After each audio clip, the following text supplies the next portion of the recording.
السلام عليكم ورحمة الله وبركاته، ورجعنا لكم في فيديو جديد من فيديوهاتنا. وإن شاء الله النهاردة سؤال مهم جدا.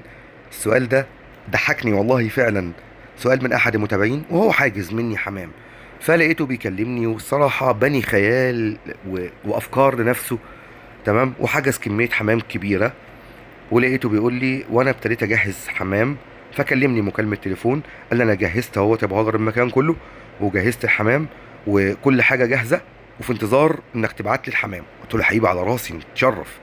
فبنراجع الاوردر المطلوب معاه، لقيته بيقول لي على فكره انا اشتريت الفقاسه كمان، انا جهزت الفقاسه. بقول له معلش فقاسه ايه؟ قال لي اشتريت فقاسه، فقاسه لبيض الحمام، فلو حضرتك عندك شويه بيض بلاستيك ابعتهم لي معاك. في الصراحه انا اتصدمت، يعني بقول له ازاي فقاسه؟ انت هتعمل ايه بالفقاسه؟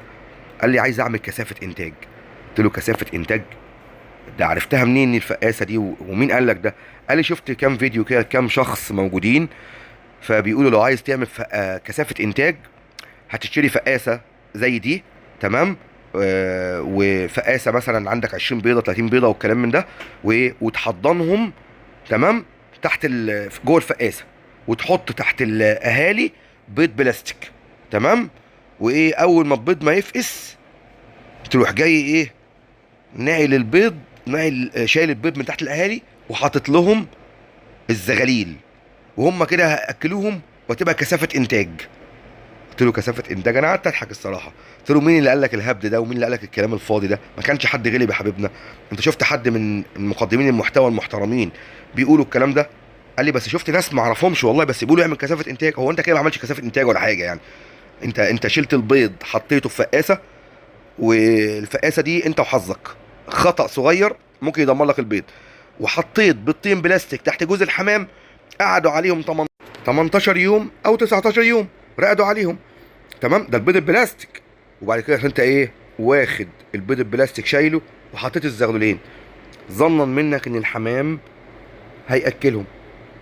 ممكن ياكلهم على فكره، ممكن يكون كون لبن الحمام وياكلهم، وممكن يتخض منهم لانه اتفاجئ ان انت شلت البيض وما شافش البيض فايس قدام. انت كده اسف يعني، اشبه انك انت بتلعب قمار. لا، سيب الحمام على طبيعته.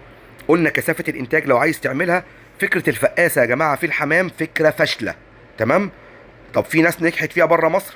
في ناس نجحت فيها، لكن بيأكلوا يدوي وبيهيئوا الجو المناسب. تمام، لكن مفيش حد في مصر قدر ينتج منها كميات. كثافة الانتاج يبقى تعمل حضان، حضان افضل.